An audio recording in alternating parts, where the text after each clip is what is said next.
ಎಲ್ಲರಿಗೂ ನಮಸ್ಕಾರ. ಚಾಯ್ಗೆ ನಾನು ಚಾಯ ನಿಮ್ಮೆಲ್ಲರೂ ವೆಲ್ಕಮ್ ಮಾಡ್ತಾ ಇದ್ದೀನಿ. ಇನ್ನೇನು ನಿಮಗೆ KSET ಎಕ್ಸಾಮ್ ಬರ್ತಾ ಇದೆ, ಹಂಗಾಗಿ ಎಲ್ಲರೂ ಪ್ರಿಪೇರ್ ಆಗ್ತಾ ಇದ್ದೀರಾ ಅನಿಸುತ್ತೆ. ಈಗಿಂದು ಹೊಸದು ಏನು ಅಂತಂದರೆ ನಿಮಗೆ NEP 2020 ಮೇಲೆ ಕ್ವಶನ್ಸ್ ಕೇಳ್ಬೋದು, ಯಾಕೆಂದರೆ ಈಗ ಅದು ರೀಸೆಂಟಾಗಿದೆ.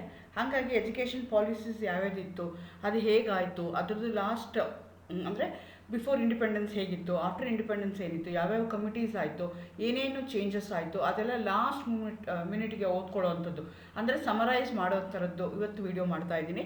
ನಿಮಗೆ ಆ್ಯಕ್ಚುಲಿ ಗೊತ್ತಿರೋಂಗೆ KSET-ಅಲ್ಲಿ 10 ಚಾಪ್ಟರ್ಸ್ ಇರುತ್ತೆ, ಅದರಲ್ಲಿ ಒಂದು ಚಾಪ್ಟರ್ ಹೈಯರ್ ಎಜುಕೇಷನ್ ಮೇಲೆ ಇರುತ್ತೆ. ಸೊ ಹೈಯರ್ ಎಜುಕೇಷನ್ ಮೇಲೆ ನಾನು ಇವತ್ತು ಮಾಡ್ತಾ ಇದ್ದೀನಿ. ಆಲ್ರೆಡಿ ನಾನು ತುಂಬ ವೀಡಿಯೋಸ್ ಮಾಡಿದ್ದೀನಿ. ನೀವು ನನ್ನ ಪ್ಲೇ ಲಿಸ್ಟ್ಗೆ ಹೋಗಿ KSET ಪೇಪರ್ 1 ಅಂತ ಕೊಟ್ಟರೆ ಎಲ್ಲ ವೀಡಿಯೋಸು ಬರುತ್ತೆ. ಸೊ ನಿಮಗೆ ಹೆಲ್ಪ್ ಆಗ್ಬೋದು, ಲಾಸ್ಟ್ ಮಿನಿಟಲ್ಲಿ ಓದ್ಕೊಳ್ಳೋದಕ್ಕೆ ಹೆಲ್ಪ್ ಆಗ್ಬೋದು. ನಾನು ಎಲ್ಲ 10 ಚಾಪ್ಟರ್ಸನ್ನು ಕವರ್ ಮಾಡಿದ್ದೀನಿ. ಇವತ್ತಿನ ಎಪಿಸೋಡಲ್ಲಿ ನಾನು ಹೈಯರ್ ಎಜುಕೇಷನ್ ಬಗ್ಗೆ ಹೇಳ್ತಾ ಇದ್ದೀನಿ. Again welcome to Chaya. ನನ್ನ ಚಾನಲ್ನ ಸಬ್ಸ್ಕ್ರೈಬ್ ಮಾಡಿ, ಶೇರ್ ಮಾಡಿ. ಸೊ ನಿಮಗೆ ಅಂದರೆ ಇಂಡಿಪೆಂಡೆನ್ಸ್ ಮುಂಚೆನೂ ಎಜುಕೇಷನ್ ಸಿಸ್ಟಮ್ ಇತ್ತು, ಇಂಡಿಪೆಂಡೆನ್ಸ್ ಆದಮೇಲೂ ನಮಗೆ ಎಜುಕೇಷನ್ ಸಿಸ್ಟಮ್ ಇದೆ. ಸೊ ಈಗ ಹೊಸ ಬಂದಿರೋ ಅಂಥದ್ದು ಪಾಲಿಸೀಸ್ ಯಾವುದು, ಎಜುಕೇಷನ್ ಪಾಲಿಸೀಸ್ ಯಾವುದು ಅಂದರೆ NEP 2020 ಅಂತ ಹೇಳ್ತೀವಿ. ಆ್ಯಕ್ಚುಲಿ ಅದು 16-17 ಸ್ಟಾರ್ಟ್ ಆಯಿತು, ಬಟ್ ಈಗ ಎಂಡ್ ಆಗಿದೆ. 22 ಅದು ಸ್ಟಾರ್ಟ್ ಆಗುತ್ತೆ ಅಂತ ಹೇಳ್ತಾ ಇದ್ದಾರೆ. ಸೊ ಅದ್ರ ಬಗ್ಗೆ ಎಲ್ಲನೂ ಇವತ್ತು ನಾವು ತಿಳ್ಕೊಳ್ತಾ ಹೋಗೋಣ. ಸೊ ಎವಲ್ಯೂಷನ್ ಪಾಲಿಸೀಸ್ ಅಂತ ಅಂದರೆ ನಾನು ಅದನ್ನು 2 ಥರ ಕ್ಲಾಸಿಫೈ ಮಾಡ್ಬೋದು. ಎಜುಕೇಷನ್ ಅಂಡರ್ ಬ್ರಿಟಿಷ್ ರೂಲ್ ಅಂತ ಕನ್ಸಿಡರ್ ಮಾಡ್ಕೋಬೋದು, ಹೈಯರ್ ಎಜುಕೇಷನ್ ಆಫ್ಟರ್ ಇಂಡಿಪೆಂಡೆನ್ಸ್ ಅಂತ ಮಾಡ್ಕೋಬೋದು. ಆಫ್ಟರ್ ಇಂಡಿಪೆಂಡೆನ್ಸ್ನ ತೊಗೊಂಡ್ರೆ ಫಸ್ಟು ಎಲ್ಲದಕ್ಕಿಂತ ಮುಂಚೆ ಬಂದಿದ್ದು ರಾಧಾಕೃಷ್ಣನ್ ಕಮಿಷನ್ ಬಂತು, ಆಮೇಲೆ ಮೊದಲಿಯಾರ್ ಕಮಿಷನ್ ಬಂತು, ಕಮಿಟಿ ಆನ್ ಎಮೋಷನಲ್ ಇಂಟಿಗ್ರೇಷನ್ ಅಂತ ಬಂತು, ಕೊತಾರಿ ಕಮಿಷನ್ನು, NEP. ಆ್ಯಕ್ಚುಲಿ ಆಫ್ಟರ್ ಇಂಡಿಪೆಂಡೆನ್ಸ್ ಏನಾಯಿತು ಅಂದರೆ ನೆಹರು 5 ಇಯರ್ಸ್ಗೆ ಪಂಚವಾರ್ಷಿಕ ಯೋಜನೆಗಳು ಅಂತ 5 ಇಯರ್ಸ್ ಪ್ಲ್ಯಾನ್ಗಳನ್ನ ಮಾಡ್ತಾ ಹೋದರು. ಹಾಗಾಗಿ ಬಿಗ್ನಿಂಗಲ್ಲಿ ರಾಧಾಕೃಷ್ಣನ್ ಕಮಿಷನ್ಗೆ ಮೊದಲಿಯಾರ್ ಕಮಿಷನ್ ಇರ್ಬೋದು, ಕಮಿಷನ್ ಆಫ್ ಇಂಟಿಗ್ರೇಷನ್, ಇದೆಲ್ಲ 5 ಇಯರ್ಸ್ ಇತ್ತು. ಆದರೆ ಆಮೇಲೆ ಏನಾಯಿತು ಅಂತಂದರೆ NEPಗಳು ಬಂತು, ನ್ಯಾಷನಲ್ ಎಜುಕೇಷನ್ ಪಾಲಿಸೀಸ್ ಅಂತ 68ಅಲ್ಲಿ ಬಂತು, 86ಅಲ್ಲಿ ಬಂತು. ಆಮೇಲೆ ಅದರ ಮಧ್ಯದಲ್ಲಿ ಬೇರೆ ಬೇರೆ ಎಷ್ಟೊಂದು ನ್ಯಾಷನಲ್ ನಾಲೆಡ್ಜ್ ಕಮಿಷನ್ ಅಂತ ಬಂತು, ಯಶ್ಪಾಲ್ ಕಮಿಷನ್ ಅಂತ ಬಂತು. NEP 2017 ಇದೆ, ಆ್ಯಕ್ಚುಲಿ ಈಗ 2020ಗೆ ಕಂಪ್ಲೀಟ್ ಆಗಿದೆ. ಆ ಇನ್ಫಾರ್ಮೇಷನ್ಸು ಹೇಳ್ಕೊಳ್ತಾ ಹೋಗೋಣ. ಎಜುಕೇಷನ್ ಅಂಡರ್ ಬ್ರಿಟಿಷ್ ರೂಲ್ ತೊಗೊಂಡ್ರೆ, ಬ್ರಿಟಿಷರ್ ಬರೋಕ್ಕಿಂತ ಮುಂಚೆ ನಮ್ಮಲ್ಲಿ ಗುರುಕುಲ ಸಿಸ್ಟಮ್ ಇತ್ತು, ಎಜುಕೇಷನ್ ಸಿಸ್ಟಮ್ ಇತ್ತು. ಆದರೆ ಇವ್ರು ಬಂದಮೇಲೆ modern state, modern economy, modern education ಸಿಸ್ಟಮ್ನ ಅವರು ತೊಗೊಂಡು ಬಂದರು ಕಲೋನಿಯಲ್ ರೂಲ್ ಆದಮೇಲೆ. ಫಸ್ಟ್ ಈ ಥರ ಕಲೋನಿಯಲ್ ರೂಲ್ ಎಲ್ಲಿ ಸ್ಟಾರ್ಟ್ ಆಯಿತು ಅಂದರೆ 3 ಪ್ರಾವಿನ್ಸಸ್ಸಲ್ಲಿ ಸ್ಟಾರ್ಟ್ ಆಯಿತು, ಬಾಂಬೆ, ಕಲ್ಕಟಾ, ಮಡ್ರಾಸಲ್ಲಿ. 900 ಸೀರೀಸ್ಗಿಂತ ಮುಂಚೆ technical, vocational training for national education ಮೇಲೆ ಇಂಪಾರ್ಟೆನ್ಸು ಕೊಡ್ತಾರೆ. ಬಟ್ ಆಫ್ಟರ್ ಇಂಡಿಪೆಂಡೆನ್ಸ್ ಆದಮೇಲೆ ಹೈಯರ್ ಎಜುಕೇಷನ್ಗೆ ನೆಹರು ಅವರು ನೋಡಿದ್ರು ಎಜುಕೇಷನ್ಗೆ ಇಂಪಾರ್ಟೆನ್ಸ್ ಕೊಡಬೇಕು ಅಂತ. ಸೊ ಅವರು ಶುರು ಮಾಡ್ತಾ ಹೋದರು ಎಜುಕೇಷನ್ಗೆ. ಆಫ್ಟರ್ ಇಂಡಿಪೆಂಡೆನ್ಸ್ ನಾವೇ ನಮ್ಮದೇ ಆದಂಥ ರೂಲ್ಸ್ ಮಾಡ್ಕೊಳ್ಳೋಣ. ಬಟ್ ಎಕ್ಸಾಕ್ಟ್ಲಿ ಇಟ್ ಈಸ್ ಕಾಲೋನಿಯಲ್ಲಿ ಏನಿತ್ತೋ, ಬ್ರಿಟಿಷರ್ ಪಾಲಿಸೀಸ್ ಏನಿತ್ತೋ ಅದನ್ನೇ ಮಾಡ್ತಾ ಹೋದರು. ಅದನ್ನು ಅಂದರೆ ಎಲ್ಲರಿಗೂ ಹೈಯರ್ ಎಜುಕೇಷನ್ ಎಲ್ಲರಿಗೂ ಸಿಗಬೇಕು ಅಂತ ಏನು ಮಾಡಿದ್ರು, 5 ಇಯರ್ಸ್ಗೆ ಒಂದ್ಸಲ 5 ಇಯರ್ ಪ್ಲ್ಯಾನ್ ಅಂತ ಪಂಚವಾರ್ಷಿಕ ಯೋಜನೆ ಅಂತ ಮಾಡೋಕ್ಕೆ ಶುರು ಮಾಡಿದ್ರು. ಅದರಲ್ಲಿ ಫಸ್ಟ್ ಕಮಿಷನ್ ಇಂಡಿಪೆಂಡೆಂಟ್ ಇಂಡಿಯಾದಲ್ಲಿ ಮಾಡಿದ್ದು ಯಾವುದು ಅಂದರೆ ಯೂನಿವರ್ಸಿಟಿ ಎಜುಕೇಷನ್ ಕಮಿಷನ್ ಅಂತ ಕರಿತೀವಿ. Under 1948 under the chairmanship of Radhakrishnan. ನಿಮ್ಗೆ ಗೊತ್ತಿರ್ಬೋದು, ರಾಧಾಕೃಷ್ಣನ್ ಏನಿದ್ದಾರೆ ಡಿಸ್ಟಿಂಗ್ವಿಶ್ಡ್ ಸ್ಕಾಲರ್. ಅವರು VC ಆಫ್, ಅದಕ್ಕಿಂತ ಮುಂಚೆ former VC of Banaras university ಆಗಿದ್ದರು. Banaras university is one of the oldest universities of India. ಜೊತೆಗೆ ಸೆಕೆಂಡ್ ಪ್ರೆಸಿಡೆಂಟ್ ಆಫ್ ಇಂಡಿಯಾನು ಆದರು ಅವರು. ಸೊ ಅವರು ಈ was the chairman of that particular commission. ಅವರು 48-49 ಅದನ್ನು ಮಾಡ್ತಾ ಹೋದರು. ಯೂನಿವರ್ಸಿಟಿ ಎಜುಕೇಷನ್ ಕಮಿಷನ್ ಅಂತ ಹೇಳ್ತೀವಿ. Integration of secondary education and higher education by setting up UGC. It also recommended the setting up of rural universities. ಯಾಕೆಂದರೆ ನಮಗೆ ಎಜುಕೇಷನ್ ಸೆಂಟರ್ಸ್ಗಳಿಲ್ಲ, ಪ್ಲೇಸ್ಗಳಿಲ್ಲ, ಒಬ್ಬರು ತುಂಬ ದೂರಕ್ಕೆ ಹೋಗಬೇಕಾಗಿತ್ತು. ಅದನ್ನೆಲ್ಲ ಅವಾಯ್ಡ್ ಮಾಡೋದಕ್ಕೆ ಅಕಾರ್ಡಿಂಗ್ ಟು ರಾಧಾಕೃಷ್ಣನ್ ಕಮಿಷನ್ ಏನು ಮಾಡಿದ್ರು ಅಂದರೆ ಸೆಕೆಂಡರಿ ಎಜುಕೇಷನು ಹೈಯರ್ ಎಜುಕೇಷನ್ನ ಕಂಬೈನ್ ಮಾಡೋಣ, ರೂರಲ್ ಯೂನಿವರ್ಸಿಟಿಗೆ ನಾವು ಸೆಟಪ್ ಮಾಡ್ತಾ ಹೋಗೋಣ ಅಂತ ಹೇಳಿದ್ರು. ಅದಾದಮೇಲೆ ಸೆಕೆಂಡ್ ಎಜುಕೇಷನ್ ಕಮಿಷನ್ ಯಾವ್ದು ಬಂತು ಅಂದರೆ ಮೊದಲಿಯಾರ್ ಕಮಿಷನ್ ಅಂತ ಹೇಳ್ತಾರೆ. Lakshmana Swami Mudaliar, I was the chairperson of that particular commission. According to ಈ ಇದಕ್ಕೆ ಸೆಕೆಂಡರಿ ಎಜುಕೇಷನ್ ಕಮಿಷನ್ ಅಂತ ಹೇಳ್ತಾರೆ. 3 years secondary, 4 years higher education ಸಿಸ್ಟಮ್ನ ಅವರು ಇಂಟ್ರಡ್ಯೂಸ್ ಮಾಡಿದ್ರು. It is also setting up of the multipurpose schools and vocational training institutes, ಈ IITs ಅಂತ ಏನು ಹೇಳ್ತೀವಿ, ಡಿಪ್ಲೊಮಾ ಕೋರ್ಸಸ್ಸು, ಇದಕ್ಕೆಲ್ಲನೇ ಇಂಪಾರ್ಟೆನ್ಸು ಇಲ್ಲಿ ಕೊಡ್ತಾ ಹೋದರು. ನೆಕ್ಸ್ಟ್ ಅದಾದಮೇಲೆ committee of emotional integration Ram Purnananda ಅವ್ರು ಹೇಳಿದ್ರು. So emotional integration is play very important role. Youth ಇರ್ಬೋದು, ಜನರಲ್ ಸ್ಟಡೀಸ್ಗೆ ಇರ್ಬೋದು. ಸೊ ಸ್ಟ್ರೆಂತ್ ದಿ ಎಮೋಷನಲ್ ಇಂಟಿಗ್ರೇಷನ್ಗೆ ಅದನ್ನು ನಮ್ಮ ಸಿಸ್ಟಮ್ ಒಳಗಡೆ ತರಬೇಕು, ಎಜುಕೇಷನ್ ಸಿಸ್ಟಮಲ್ಲಿ ತರಬೇಕು ಅಂತ ಕಮಿಟಿ ಆನ್ ಎಮೋಷನಲ್ ಇಂಟಿಗ್ರೇಷನ್ ಅಂತ ಮಾಡಿದ್ರು. ಅದಾದಮೇಲೆ ಏನಾಯಿತು ಅಂತಂದರೆ Indian education commission was setup. ಅದಕ್ಕಿಂತ ಮುಂಚೆ ಏನಾಗಿತ್ತು, ನಮಗೆ ಎಜುಕೇಷನ್ ಕಮಿಷನ್ ಇಲ್ಲ, ಎಜುಕೇಷನ್ ಕಮಿಷನ್ ಸೆಟಪ್ ಆಯಿತು under the chairmanship of Kothari commission ಅಂತಲೇ ಅದು ಫೇಮಸ್ ಆಗಿದೆ. ಸೊ ಕೊಠಾರಿ ಕಮಿಷನ್ ಏನು ಹೇಳ್ತು ಅಂದರೆ education and national development report ಅಂತಲೂ ಕರ್ಕೊಳ್ತು, ಹೇಗೆ ನಮ್ಮದು ಮಾಡಬೇಕು. ಹೈಯರ್ ಎಜುಕೇಷನ್ಗೆ ಅದಕ್ಕಿಂತ ಮುಂಚೆ ಲೋಯರ್ ಎಜುಕೇಷನ್ಗೆ ಮಾತ್ರನೇ ಇಂಪಾರ್ಟೆನ್ಸ್ ಕೊಡ್ತಿದ್ರು, ಅಪ್ ಟು ಹೈಸ್ಕೂಲ್ ಅಥವಾ ಅಪ್ ಟು PUC ಕೊಡ್ತಾಯಿದ್ರು. ಹೈಯರ್ ಎಜುಕೇಷನ್ಗೆ ಇಂಪಾರ್ಟೆನ್ಸ್ ಇರಲಿಲ್ಲ. ಸೊ 3 ಇಯರ್ ಡಿಗ್ರಿ ಕೋರ್ಸ್ನ ಇಂಟ್ರೊಡ್ಯೂಸ್ ಮಾಡಬೇಕು, 4 ಇಯರ್ಸ್ ಡಿಗ್ರಿ ಕೋರ್ಸ್ನ ಇಂಟ್ರೊಡ್ಯೂಸ್ ಮಾಡಬೇಕು. ಆಮೇಲೆ ಕ್ವಾಲಿಟಿ ಎಜುಕೇಷನ್ನ ಇಂಟ್ರೊಡ್ಯೂಸ್ ಮಾಡಬೇಕು. ಒಕೇಶನಲಿ ಸೆಕೆಂಡ್ ಎಜುಕೇಷನ್ ರೆಕಮೆಂಡ್ ಮಾಡ್ತಾ ಹೋದರು. 66% of the national income should be kept on education. So education is a right of education, ಕಾನ್ಸ್ಟಿಟ್ಯೂಷನಲ್ಲಿ ರೈಟ್ ಟು ಎಜುಕೇಷನ್ ಅಂತಿದೆ, ಹಾಗಾಗಿ ಅದನ್ನು ನೀವು ಕೊಡಲೇಬೇಕು. So some amount of the money you have to keep it for education ಹೇಳ್ತಾರೆ, Kothari commission ಹೇಳ್ತಾರೆ. ಅದಾದಮೇಲೆ ಏನಾಯಿತು ಅಂದರೆ ನ್ಯಾಷನಲ್ ಪಾಲಿಸಿ ಆನ್ ಎಜುಕೇಷನ್ ಬಂತು. ಅದಕ್ಕಿಂತ ಮುಂಚೆ 5 ಇಯರ್ಸ್ಗೊಂದ್ಸಲ ಪಾಲಿಸೀಸ್ ಚೇಂಜ್ ಆಗ್ತಾಯಿತ್ತು. ಇದು ನ್ಯಾಷನಲ್ ಪಾಲಿಸಿ ಆನ್ ಎಜುಕೇಷನ್ ಬಂದಮೇಲೆ 10 ಇಯರ್ಸ್ಗೆ ಅದು ಚೇಂಜ್ ಆಗೋಕ್ಕೆ ಶುರು ಆಯಿತು. ಫಸ್ಟ್ 1968 ಫಸ್ಟ್ NEP ಅಂತ ಹೇಳ್ತೀವಿ, ನ್ಯಾಷನಲ್ ಪಾಲಿಸಿ ಆನ್ ಎಜುಕೇಷನ್ ಅಂತ. When Indira Gandhi was prime minister ಅದನ್ನು ಫಾರ್ಮುಲೇಟ್ ಮಾಡಿದ್ರು. ಅಗೇನ್ ಕೊಠಾರಿ ಕಮಿಷನ್ ಏನು ಹೇಳಿತ್ತಲ್ಲ, ಏನು ರೆಕಮೆಂಡೇಷನ್ ಹೇಳಿತ್ತಲ್ಲ, ಆ ಬೇಸಿಸ್ ಮೇಲೆ ಅವ್ರು ಏನು ಮಾಡಿದ್ರು, ಇದನ್ನು ಮಾಡೋದಕ್ಕೆ ಟ್ರೈ ಮಾಡಿದ್ರು. Prepared a quality of education focused on providing education facility to all citizens of the nature. So ಎಲ್ಲರಿಗೂ ವಿದ್ಯೆ ಅನ್ನೋದು ಎಲ್ಲರಿಗೂ ಸಿಗಬೇಕು. ಹೈಯರ್ ಎಜುಕೇಷನ್ ಅನ್ನೋದು ಬರೀ ದುಡ್ಡಿದ್ದವ್ರಿಗೆ ಅಥವಾ ಬುದ್ಧಿವಂತರಿಗೆ ಅಷ್ಟೇ ಇಲ್ಲದಲ್ಲ, ಎವ್ರಿಬಡಿ ಶುಡ್ ಗೆಟ್ ಇಟ್ ಅಂತ ಹೇಳಿದರು. ಆದರೆ ಒಂದು ಡ್ರಾಬ್ಯಾಕ್ ಏನು ಅಂದರೆ ಅವರು ತ್ರಿಭಾಷಾ ಸೂತ್ರ ಅಂತ ಹೇಳಿದ್ರು, 3 ಲ್ಯಾಂಗ್ವೇಜ್ ಫಾರ್ಮುಲಾ ಹೇಳಿದ್ರು. It was criticise. 3 ಲ್ಯಾಂಗ್ವೇಜ್ ಅಂದರೆ ಲೋಕಲ್ ಲ್ಯಾಂಗ್ವೇಜ್ ಇರಬೇಕು, ಹಿಂದಿ ಇರಬೇಕು, Hindi because it's a national language and English is a world language. ಹಂಗಾಗಿ ಆ ನೀವು 3 ಲ್ಯಾಂಗ್ವೇಜನ್ನು ಇಡಬೇಕು ನಿಮ್ಮ ಎಜುಕೇಷನ್ ಸಿಸ್ಟಮಲ್ಲಿ ಅಂತ ಹೇಳಿದ್ರು. It was more criticised of the, ಈ ಪಾಲಿಸಿನಲ್ಲಿ ಕ್ರಿಟಿಸೈಸ್ ಆಗಿದ್ದು. ಅದಾದಮೇಲೆ 86 ಆಯಿತು second NEP. Actually 20 years gap ಆಗೋಯ್ತಲ್ಲಿ. ಇದನ್ನು ಪ್ರೈಮ್ ಮಿನಿಸ್ಟರ್ ರಾಜೀವ್ ಗಾಂಧಿ ಇದ್ದಾಗ ಮಾಡ್ತಾ ಹೋದರು. ಇದಕ್ಕೆ Acharya Ramamurthy was the chairperson. To strengthen the institutions like national importance like UGC ಇರ್ಬೋದು, NECT ಇರ್ಬೋದು, AICT ಇರ್ಬೋದು, IMC ಇರ್ಬೋದು, ಇದನ್ನೆಲ್ಲ ನೀವು ಇಂಪ್ರೂವ್ ಮಾಡೋದಕ್ಕೆ ಏನೇನು ಬೇಕು, disparities and equalise the educational opportunity especially for Indian women, SC ST ಅವ್ರಿಗೆ, ಅಂಥವ್ರಿಗೆಲ್ಲ ಹೆಲ್ಪ್ ಮಾಡೋದಕ್ಕೆ ಏನೇನು ಬೇಕು ಆ ಥರ ಪಾಲಿಸೀಸ್ನ ನಾವು ಕೊಡಬೇಕು. We have to brought up SC ಅವ್ರನ್ನ, ST ಅವ್ರನ್ನ, ಪರ್ಟಿಕ್ಯುಲರ್ಲಿ ವುಮೆನ್ ಹೈಯರ್ ಎಜುಕೇಷನ್ಗೆ ಬರೋ ಪರ್ಸೆಂಟೇಜ್ ಕಡಿಮೆ ಇತ್ತು ಅವರೆಲ್ಲರಿಗೂ ಇಂಪಾರ್ಟೆನ್ಸ್ನ ಕೊಡಬೇಕು ಅಂತ ಹೇಳಿದರು. 1986 NEP was modified in 1992 when PV Narasimha Rao was a prime minister. So ಅಲ್ಲಿ ಒಂದ್ಸಲ ಆಯಿತು. National policy on education in 1986 paved the way for the establishment of the Open University by setting up of the Indira National Open University, IGNOU at Delhi. So actually ಅವ್ರೇನು ಹೇಳಿದ್ರು 86 ಏನು ಹೇಳಿದ್ರು, education for every one. ಅಂದರೆ ನೀವು ಮನೇಲಿ ಕೂತ್ಕೊಂಡು ತುಂಬ ದೂರದಲ್ಲಿದ್ದೀರಾ, ನಿಮಗೆ ಮನೆ ಹತ್ತಿರದಲ್ಲಿಲ್ಲ, ನಿಮ್ಗೆ ಏನೋ ಪ್ರಾಬ್ಲಮ್ ಇದೆ ಅಂದರೂ ನೀವು ಏನು ಮಾಡ್ಕೋಬೋದು, you can get the higher education ಅಂತ ಓಪನ್ ಯೂನಿವರ್ಸಿಟಿಗಳು ಮಾಡಿದ್ರು. ನೀವು ಕಾಲೇಜ್ಗೆ ಹೋಗಬೇಕಾಗಿಲ್ಲ, ಓದ್ಕೊಂಡು ಅಥವಾ ವೀಡಿಯೋಗಳನ್ನ ನೋಡಿಕೊಂಡು ಅವ್ರು ಕೊಡುವಂಥ ನೋಟ್ಸ್ಗಳನ್ನ ಓದ್ಕೊಂಡು ನೀವು ಪಾಸ್ ಮಾಡ್ಬೋದು ಅಂತ ಇಂದಿರಾ ಗಾಂಧಿ ಓಪನ್ ಯೂನಿವರ್ಸಿಟಿ ಮಾಡಿದ್ರು. Now it's the biggest university in terms of enrolment. Every year thousands of people will get enrolled and they get their higher education. ಕೆಲಸಕ್ಕೆ ಹೋಗ್ತಾ ಇರ್ತಾರೆ ಅಥವಾ ಮನೇಲಿ ಏನೋ ಪ್ರಾಬ್ಲಮ್ ಆಗಿರುತ್ತೆ, ಅಂಥವ್ರನ್ನು ಅದರಲ್ಲಿ ಎನ್ರೋಲ್ ಮಾಡಿಕೊಂಡು ಇದು ತೊಗೊಳ್ತಾ ಇದ್ದಾರೆ. It was established by the act of the parliament in 1985 ಅದು ಎಸ್ಟಾಬ್ಲಿಷ್ಮೆಂಟ್ ಆಯಿತು. ಸೊ ಅವ್ರದ್ದು 2 TV ಚಾನಲ್, ಮುಂಚೆನೇ ಹೇಳ್ದಂಗೆ ಮನೇಲೇ ಇದ್ಕೊಂಡು ನಾವು ಓದ್ಕೋಬೋದು. ಅವ್ರದ್ದೊಂದು TV ಚಾನೆಲ್ ಇದೆ, ಅದಕ್ಕೆ ಜ್ಞಾನ್ ದರ್ಶನ್ ಅಂತ ಹೇಳ್ತಾರೆ.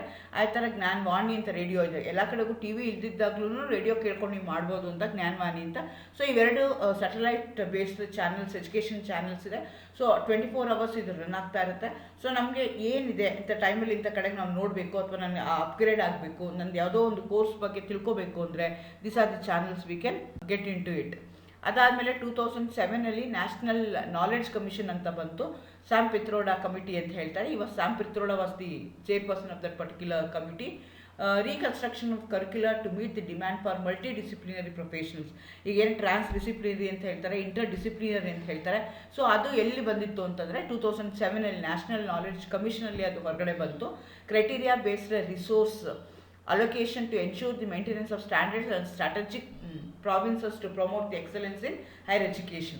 National Knowledge Commission ಅಂತ ಹೇಳ್ತಾರೆ, Sam Pitroda was chairperson.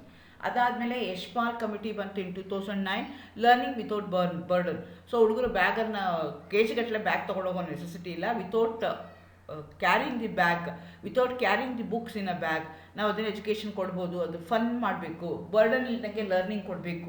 Actually Yashpal ಅನ್ನೋರು ಆ ಕಾಲಕ್ಕೆ ಒಂದು ಟಿ ವಿ ಪ್ರೋಗ್ರಾಮನ್ನು ಮಾಡಿದರು. ಯಾರಾದರೂ ಪ್ರಶ್ನೆಗಳನ್ನ ಕೇಳಿದ್ರೆ, it was a very popular program in national Doordarshan.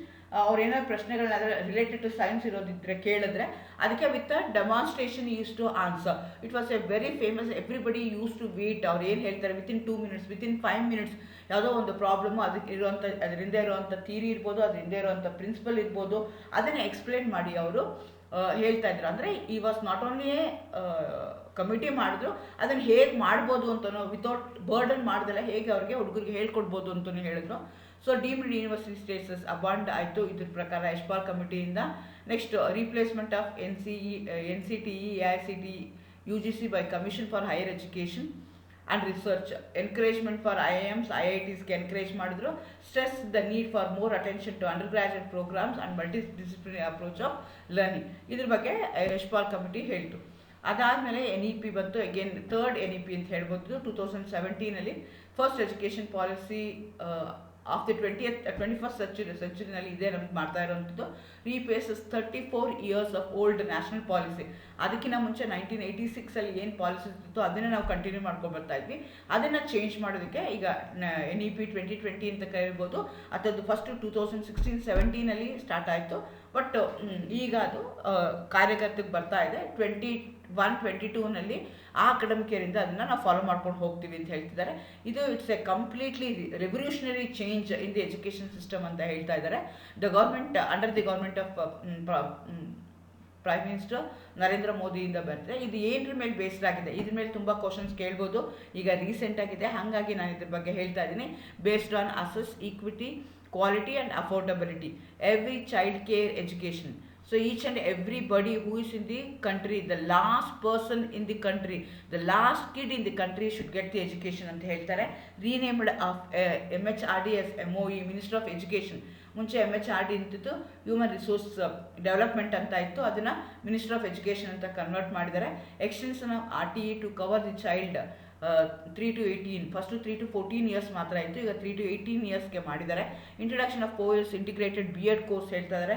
Establishment of new apex bodies, ರಾಷ್ಟ್ರೀಯ ಶಿಕ್ಷಾ ಆಯೋಗ್, ನ್ಯಾಷನಲ್ ರಿಸರ್ಚ್ ಫೌಂಡೇಶನ್. ಇದಕ್ಕೆ ಅಪೆಕ್ಸ್ ಬಾಡೀಸ್ ಅಂತ ಕೇಳ್ತಾರೆ.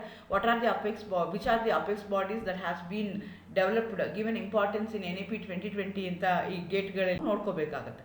Under the chairmanship of the late Sri T.S.R. Subramanian, former Cabinet Secretary, Committee for Evolution of the New Education Policy submitted its report in May 2016, and it's based on ministry prepared some inputs for the draft National Policy Education 2016. Throughout the country it has been discussed. Open ಆಗಿಬಿಟ್ರು, ನಿಮ್ಗೆ ಏನಾದ್ರು problems ಇದ್ದರೆ ಹೇಳಿ. ತುಂಬ ಜನ debates ಆಯಿತು. ಅದೆಲ್ಲ ಆದಮೇಲೆ ಆ ಡ್ರಾಫ್ಟ್ನ ಏನು ಮಾಡಿದ್ದಾರೆ, ಅದನ್ನು ಅವರು Kasturirangan submitted the draft of national education policy in 2019 on May 31st. So ಹಾಗಾಗಿ ಇದೇನು ಹಾಗೆ ಬಂದಿರೋದಲ್ಲ, ತುಂಬ ಈಗ ಹತ್ತತ್ರ 2016ರಿಂದ 2019-20 ತನಕ ಏನಾಗಿದೆ ಅದು ಡಿಸ್ಕಷನ್ ಆಗಿದೆ throughout the world. Even common people ಅಲ್ಲಲ್ಲೇ ಅದೇನಾಗ್ತಾಯಿತ್ತು, ಎಜುಕೇಷನ್ ಪಾಲಿಸಿದು ಡಿಸ್ಕಷನ್ಸ್ ಆಗ್ತಾಯಿತ್ತು. ಈ ರೀತಿ ಮಾಡಿದ್ರೆ ಹೇಗಾಗುತ್ತೆ, ಈ ರೀತಿ ಮಾಡಿದ್ರೆ ಹೇಗಾಗುತ್ತೆ ಡಿಸ್ಕಸ್ ಮಾಡಿ ಅವರು ಮಾಡ್ತಾ ಹೋಗ್ತಾ ಇದೆ. ಈ NEP 2020 ಅಂತಲೇ ಅದನ್ನು ಕರಿತೀವಿ. ಯಾಕೆಂದರೆ 2020ಗೆ ಅದು ಅಡಾಪ್ಟೇಷನ್ ಆಗ್ತಾ ಇದೆ. So current 10+2 system is replaced by 5+3+3+4 curricular structure corresponding to the age of 3 to 8, 8 to 11, 11 to 14, 14 to 18 years respectively. ಮುಂಚೆ ನಮಗೆ RTನಲ್ಲಿ ಅಥವಾ ರೈಟ್ ಟು ಎಜುಕೇಷನ್ ಆ್ಯಕ್ಟಿವಿಟಿನಲ್ಲಿ up to 14 years of age education ಅಂತ ಹೇಳ್ತಿತ್ತು. ಇದು up to 18 years of age ನಮಗೆ compulsory education ಬೇಕು ಅಂತ ಹೇಳ್ತಾ ಇದ್ದಾರೆ. ಸೊ 10+2 ಅಂತಂದ್ರೇನು 10ನೇ ಕ್ಲಾಸ್ ತನಕ ಓದ್ತಿದ್ವಿ, ಆಮೇಲೆ ಫಸ್ಟ್ PUC ಸೆಕೆಂಡ್ PUC ಓದ್ತಿದ್ವಿ. ಆದರೆ ಈಗ ಅವ್ರು ಏನು ಮಾಡ್ತಾ ಇದ್ದಾರೆ ಅಂದರೆ 5 ವರ್ಷ ಪ್ರೈಮರಿ ಅಂತ ಹೇಳ್ತಾರೆ, 3 ವರ್ಷ ಹೈಯರ್ ಪ್ರೈಮರಿ ಅಂತ ಹೇಳ್ತಾರೆ, ಇನ್ನು 3 ವರ್ಷ ಹೈಸ್ಕೂಲ್ ಅಂತ ಹೇಳ್ತಾರೆ, ಇನ್ನು 4 ವರ್ಷಕ್ಕೆ ಡಿಗ್ರಿ ಅಂತ ಹೇಳ್ತಾರೆ. ಸೊ ಈ ರೀತಿಯಾಗಿ ಆ 10+2 ಇದ್ದಿದ್ದು 5+3+4 ಆ ಸಿಸ್ಟಮ್ಗೆ ಕನ್ವರ್ಟ್ ಆಗ್ತಾ ಇದೆ. ಫಸ್ಟ್ 5 ಇಯರ್ಸು 3 to 8 ಇಯರ್ಸ್ ಆಗುತ್ತೆ. Next another 3 years 8 to 11 years, another 3 years 11 to 14, another 4 years 14 to 18 years respectively ಆ ಥರ ಇದೆ ಅಂತ ಹೇಳ್ತಾರೆ. ಸೊ ಇದರಲ್ಲಿ teacher play very important roll. So teacher ಏನು ಮಾಡಬೇಕು ಅಂದರೆ ನಾಟ್ ಓನ್ಲಿ 3 ಲ್ಯಾಂಗ್ವೇಜ್ 2 ಲ್ಯಾಂಗ್ವೇಜ್ ಹಂಗೆಲ್ಲ ಇತ್ತಲ್ಲ, ಸೊ ಇಲ್ಲಿ ಮದರ್ ಲ್ಯಾಂಗ್ವೇಜಲ್ಲೇ ಮಾಡಬೇಕು ಅಥವಾ ರೀಜನಲ್ ಲ್ಯಾಂಗ್ವೇಜಲ್ಲಿ ಅಪ್ ಟು 5 ಗ್ರೇಡ್ ತನಕ ನಾವು ಅದರಲ್ಲೇ ಮಾಡಬೇಕು ಅಂತ. ಸೊ ಲ್ಯಾಂಗ್ವೇಜ್ ಅನ್ನೋದನ್ನು ಇಂಪೋಸ್ ಮಾಡಬಾರ್ದು, ಲ್ಯಾಂಗ್ವೇಜ್ ಬಾರಿಯರ್ ಆಗಬಾರ್ದು ಅಂತ NEP-ನಲ್ಲಿ ಹೇಳ್ತಾ ಇದ್ದಾರೆ. ಸೊ ಇದ್ರ ಪ್ರಕಾರ 2 crore school left children can come back to the mainstream under NEP 2020 ಅಂತ ಹೇಳ್ತಿದ್ದಾರೆ. According to NEP 2020, gross enrolment ratio in the higher education should be raised up to 50% by 2035 ಅಂತ ಹೇಳ್ತಾ ಇದ್ದಾರೆ. ಸೊ ಅಂದರೆ ನಾನು ಮುಂಚೆನೇ ಹೇಳ್ದಂಗೆ ಇಂಡಿಯಾದಲ್ಲಿರುವಂಥ ಕಡೆಯ ಹುಡುಗ ಅವನು ಸಣ್ಣ ಸ್ಟೇಟಲ್ಲಿ ಇರ್ಬೋದು, ಯಾವುದೋ ಒಂದು ತುದಿನಲ್ಲಿ ಇರ್ಬೋದು, ಅವ್ರಿಗೆ ಏನೂ ಫೆಸಿಲಿಟೀಸ್ ಇಲ್ದಲೇ ಇರ್ಬೋದು, ಅಂಥವ್ರಿಗೂ ಎಜುಕೇಷನ್ ಕೊಡಬೇಕು. ಸೊ ಗ್ರಾಸ್ ರೇಷಿಯೋ ಏನಿದೆಯಲ್ಲ ಅದು 100% ಮಾಡಬೇಕು ಅಂತ ದೇ ಆರ್ ಟ್ರೈಯಿಂಗ್. ಸೊ ಇದರಲ್ಲಿ ಕೆಲವೊಂದು ಟರ್ಮ್ಸ್ಗಳನ್ನ ಯೂಸ್ ಮಾಡಿದ್ದಾರೆ. ಅದು ಏನು ಹೇಳುತ್ತೆ ಅಂತಂದರೆ NEP-ನಲ್ಲಿ NMM ಅಂತ ಹೇಳ್ತಾರೆ, ವಾಟ್ ಇಟ್ ಸ್ಟ್ಯಾಂಡ್ಸ್ ಫಾರ್ ಅಂತ ಕೇಳ್ತಾರೆ, ನಿಮ್ಗೆ ಗೊತ್ತಿರಬೇಕಾಗತ್ತೆ. The national mission for monitoring. ಆ ಥರ NPST ಅಂತ ಹೇಳ್ತಾರೆ, national professional standards for teachers. ಇಲ್ಲಿ teacher play very important role, ಸ್ಕಿಲ್ಗೆ ಇಂಪಾರ್ಟೆನ್ಸ್ ಕೊಡ್ತಾ ಇದ್ದೀವಿ. ಸೊ ಮಲ್ಟಿ ಟಾಸ್ಕ್ ಟ್ರಾನ್ಸ್ ಡಿಸಿಪ್ಲಿನರಿಗೆ ಇಂಪಾರ್ಟೆನ್ಸು ಕೊಡ್ತಾ ಹೋಗ್ತಾ ಇದ್ದಾರೆ. As per the NEP 2020, national assessment centre Prakash will be set up as a standard setting body. So ನಮಗೆ ಇಲ್ಲಿ ಏನಾಗ್ತಾ ಇದೆ ಅಂದರೆ ಎಲ್ಲದಕ್ಕೂ ಈಗ teacher play very important roll ಅಂತ ಹೇಳ್ತೀವಿ. ನ್ಯಾಷನಲ್ ಮಿಷನ್ ಫಾರ್ ಮಾನಿಟ್ರಿಂಗ್, ಅದನ್ನು ಮಾನಿಟರ್ ಮಾಡೋಕ್ಕೆ national professional standard for teacher ಮಾಡ್ತಾ ಇದ್ದೀವಿ. ಆ ಥರ ಅಪೆಕ್ಸ್ ಬಾಡೀಸ್ ಅಥವಾ ಅಸೆಸ್ಮೆಂಟ್ ಸೆಂಟರ್ಗಳನ್ನ ನಾವು ಅಲ್ಲಲ್ಲಿ ಮಾಡ್ತಾ ಇದ್ದೀವಿ. ಅದರಲ್ಲಿ ಒಂದು ಸ್ಟ್ಯಾಂಡರ್ಡ್ ಸೆಟ್ಟಿಂಗ್ ಬಾಡಿ ಯಾವುದು ಅಂದರೆ ಪ್ರಕಾಶ್ ಅಂತ ಹೇಳ್ತಾರೆ. ಅದು ಏನು ಹೇಳುತ್ತೆ ಅಂದರೆ performance, assessment, review and analysis of knowledge of holistic development ಅಂತ ಹೇಳುತ್ತೆ. ಸೊ ಇದರಲ್ಲಿ ಕೇಳ್ತಾರೆ P ಅಂದರೆ ಏನು, A ಅಂದರೆ ಏನು ಅಂತ ಕೇಳ್ಬೋದು. ಹಾಗಾಗಿ ನಿಮಗೆ ಗೊತ್ತಿರಬೇಕಾಗುತ್ತೋ ಈ policy NEP 2020 achieves 100% youth and adult ಲಿಟ್ರಸಿನೂ ಅದು ಅದ್ರ ಮೇಲೆ ಇಂಪಾರ್ಟೆನ್ಸು ಕೊಡ್ತಾ ಇದೆ. ಇದಾದಮೇಲೆ ಇದಕ್ಕಿಂತ ಮುಂಚೆ ನಮಗೆ 2001ನಲ್ಲಿ ನಮ್ಗೆ ಏನಾಗಿತ್ತು ಅಂದರೆ ಸರ್ವ ಶಿಕ್ಷಣ ಅಭಿಯಾನ ಅಥವಾ the education for all movement ಇತ್ತು. ಇದು government flagship program, achievement of universalization of elementary education in a time-bound manner, implemented in a partnership with the state government to provide the quality elementary education including the life skills, special focus on girls education and children with the special needs to provide the computer education. ಸರ್ವ ಶಿಕ್ಷಣ ಅಭಿಯಾನ ಹೆಸರೇ ಹೇಳಂಗೆ ಸರ್ವರಿಗೂ ಎಲ್ಲರಿಗೂ ಶಿಕ್ಷಣ ಸಿಗಬೇಕು ಅಂತ ಅಭಿಯಾನ ಮಾಡಿದ್ರು. ಅದಾದಮೇಲೆ right to education act RT ಅಂತ ಹೇಳಿದ್ರು. ಇದು ಬಂದಾಗಲೂ ರೆವಲ್ಯೂಷನರಿ ಚೇಂಜ್ ಆಯಿತು ಎಜುಕೇಷನ್ ಸಿಸ್ಟಮಲ್ಲಿ. The right to children to free and compulsory education act ಅಂತಲೂ ಕರೀತಾರೆ ಇದನ್ನು. Emphasis on the importance of the free and compulsory education for child who are in the age of 6 to 14 years. ಮುಂಚೆ ಹೇಳಿದಂಗೆ 6 to 14 years ತನಕ ಇತ್ತು, ಈಗ ಅದು 6 to 18 years ತನಕ ಆಗಿದೆ. This is under act article 21A. ಇದರಲ್ಲಿ ನಿಮಗೆ RTA ಬಂದು 2010ನಲ್ಲಿ ಇದು ಇಂಪ್ಲಿಮೆಂಟ್ ಆಗಿದೆ. ಬಟ್ ಈಗ NEP ಬಂದ ಮೇಲೆ ಸೊ ಅದು 6 to 14 ಇದ್ದು 6 to 18 3 to 18 ಇಯರ್ಸ್ಗೆ ನಮಗೆ ಇದೆ. By 2030 the minimum degree qualification for teaching is going to be 4 years integrated BA degree as per the National Education Policy 2020. So teaching play very important role. 4 year BA degree ಮಾಡಬೇಕು ಅಂತ ಹೇಳ್ತಾ ಇದ್ದಾರೆ. ಆ ಥರ national research foundation, ಇದಕ್ಕೆ apex body ಅಂತ ಹೇಳ್ತೀವಿ. Fostering the strong research culture, building research capacity across the higher education, ಇದನ್ನು ಎಲ್ಲ ಕಡೆಗೂ